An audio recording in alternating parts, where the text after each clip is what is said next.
नमस्कार साथियों, मैं Neeraj D triple S B Pathshala पे आप लोगों का स्वागत करता हूं।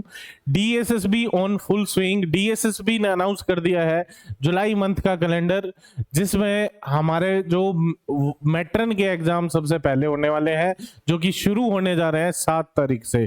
तो मेरे साथियों, जैसा कि आप लोगों को पता है, आज वार्डर का फर्स्ट एग्जाम था। 3 शिफ्ट में एग्जाम हुए हैं आज।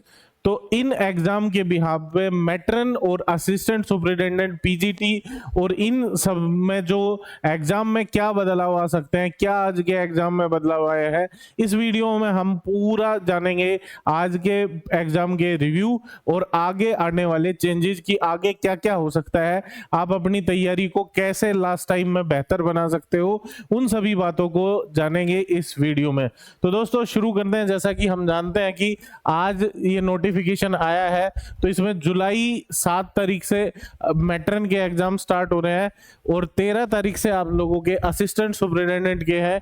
14 तारीख को असिस्टेंट सुपरिटेंडेंट का है लाइब्रेरी, असिस्टेंट सुपरिटेंडेंट के एग्जाम है, पीजीटी होम साइंस है, मैनेजर है, इलेक्ट्रिकल पोस्टेड है। ये सारी जो पोस्ट के एग्जाम जो है आप लोगों के कब है, जुलाई मंथ में है। और इसी सीक्वेंस में आगे भी डीएसएसबी लगातार एग्जाम कंडक्ट कराएगा। तो मेरे साथियों, सिर्फ मैट्रन वाली मेरी छोटी बहनें ना ध्यान दें इसे। डीएसएसबी में का अगर कोई भी आप लोगों ने फॉर्म फिल किया है वो सब ध्यान दें, क्योंकि आज वार्डर का एग्जाम हुआ है। इसी के बिहाफ पे आप लोगों का काफी कुछ प्रिडिक्ट किया जा सकता है कि आगे बदलाव क्या आएगा। मैट्रन का तो ऑलमोस्ट ये मान के चले कि लगभग यही पैटर्न रहना है, यही डिट्टो सारी चीजें आनी है। तो आज के एग्जाम का अगर मैं रिव्यू करूं तो कि आज के एग्जाम में क्या क्या पूछा गया, तो इस रिव्यू से पहले मैं बताऊं कि भाई आप लोगों को इस चैनल पर, इस प्लेटफॉर्म पे आज से करीब 20 से 25 दिन, जब वार्डर के एग्जाम की डेट अनाउंस हुई थी, उसी समय आप लोगों को डिटेल सिलेबस और स्ट्रेटेजी दोनों की वीडियो तैयार करके दी गई थी। आज मेरी इस वीडियो को देखने से पहले एक बार उन सभी वीडियो को देखें, और जो जो आप लोगों को स्ट्रेटेजी, जो जो चीजें आप लोगों को उस वीडियो में बताया गया था, वैसा ही आपको एग्जाम में देखने को मिला है। आज काफी बच्चों का एग्जाम हुआ था, उनसे रिव्यू लिया, तो यही देखने को मिला कि जो जो बातें हमने पहले बताई थी वही सारी बातें जो है आज एग्जाम में प्रूव भी हुई। तो क्या क्या बताया गया वो आप डिटेल देख ही लेंगे, एक बार मैं रिव्यू कर देता हूं आप लोगों के सामने।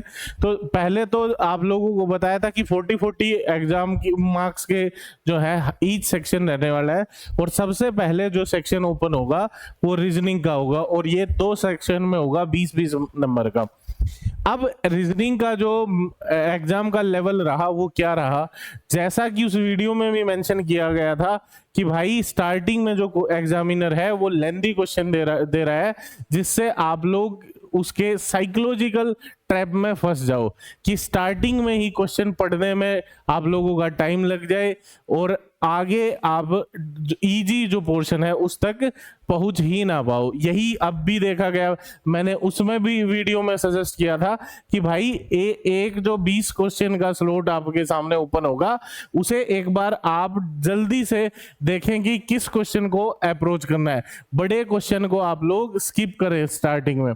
तो ऐसा रीजनिंग और मैथ्स में करना है आप लोगों ने कि एक सेक्शन को 2 बार देखना है आप लोगों ने, किस किस में, रीजनिंग में और मैथ्स में। और जीके, इंग्लिश और हिंदी में आप लोगों ने एक ही बार डिसाइड करना है कि ये क्वेश्चन या तो आप लोगों को बिल्कुल करना ही नहीं है, या उसी टाइम डिसाइड करना है कि इनमें से मैं किस आंसर को टिक करूं। तो आज जो देखा गया रीजनिंग में, पहली शिफ्ट में कुछ क्वेश्चन लेंथी दिखाई दिए।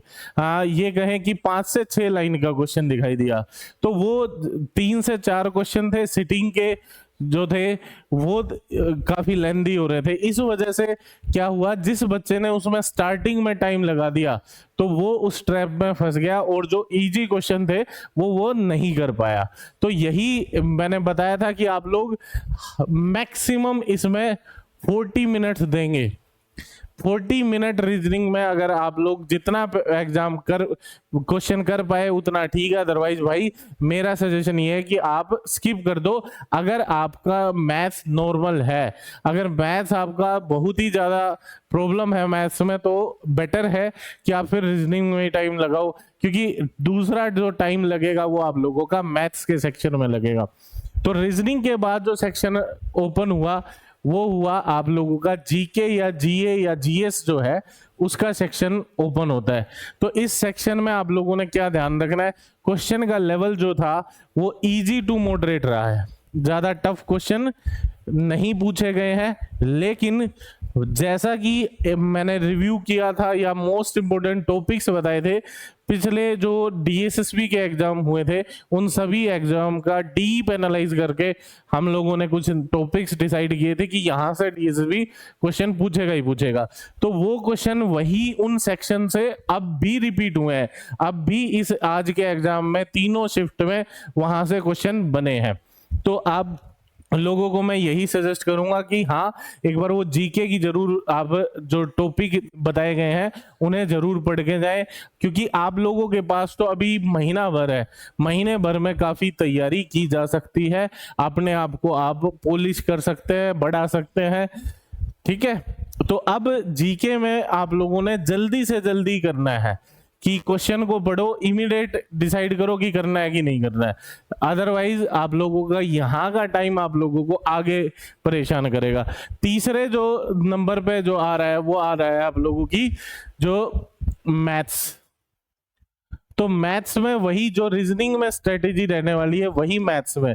अगर आज के एग्जाम की बात करूं तो मैथ्स का जो लेवल है वो ज़्यादा टफ नहीं है, लेकिन मैं ये कहूँ कि जब टफ एग्जाम नहीं होता तो ज़्यादा प्रॉब्लम होती है, क्योंकि सिली मिस्टेक सबसे ज़्यादा कब होगी, जब एग्जाम आप लोगों का इजी दिखाई देता है।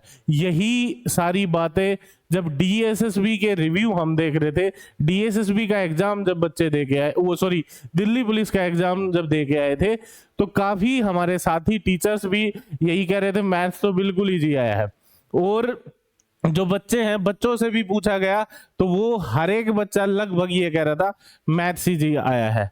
तो लेकिन जब आप लोगों की लिस्ट बनी तो लिस्ट आप लोग देख रहे हो कि इतनी लिस्ट ज़्यादा गई नहीं। क्यों नहीं गई? क्योंकि आप लोगों को इजी और मुश्किल लग सकता है, लेकिन उसे सोल्व करते टाइम अगर छोटा क्वेश्चन दिखाई दे रहा है, आसान दिखाई दे रहा है, तो सिली मिस्टेक्स के चांस ज़्यादा है। तो इसलिए मेरे साथियों, इजी टफ को साइड में रखो, आप लोग अपना ग्राउंड पे रह के तैयारी करें, वही आप लोगों के लिए ज्यादा काम करेगी। क्योंकि एग्जाम के रिव्यू है ये, एक बच्चा 200 क्वेश्चन पढ़ता है 2 घंटे में, वो कितनी चीजें याद करके आ सकता है। ये तो हम जो जैसे टीचर हैं या वो बच्चों से बार बार क्वेश्चन की, यहाँ से क्वेश्चन आया, यहाँ से क्वेश्चन आया, तब जाके बच्चे को कुछ बातें याद आती है कि हाँ यहाँ से क्वेश्चन था। अदरवाइज आप सोच के देखो, 2 घंटे में बच्चा एग्जाम कंप्लीट करे और उसके बाद वो बाहर निकल के आप लोगों को सारी चीजें बताएगा, तो ये थोड़ा सा मुश्किल हो सकता है। लेकिन मेरे साथियों, आप लोगों का जो ये बच्चे रिव्यू कर रहे हैं वो सारी बातें आप लोगों को पहले ही पता थी। तो आप लोग जो है ध्यान दीजिएगा, ऐसा ही पेपर आने वाला है, इजी मॉडरेट टफ, वो आप लोगों की मेहनत के ऊपर है और कुछ भी नहीं है।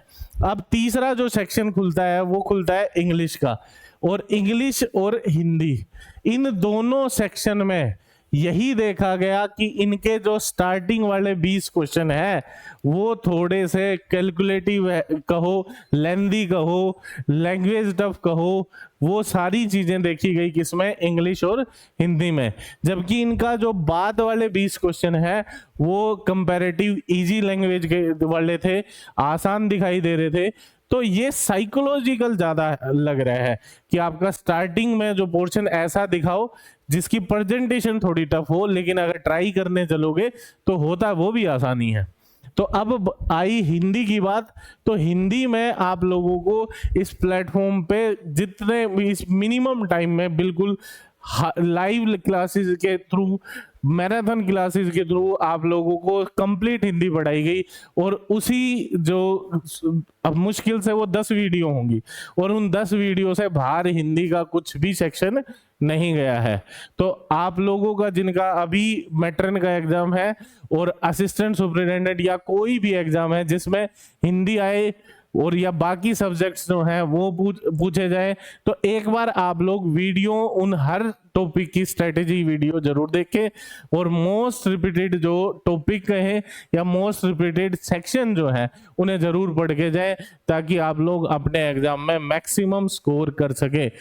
तो आज के इस सेशन में इतना ही रखेंगे। Thank you very much. मैं आगे आप लोगों को ऐसी ही इंफॉर्मेटिव वीडियो प्रोवाइड कराता रहूंगा। Thank you very much.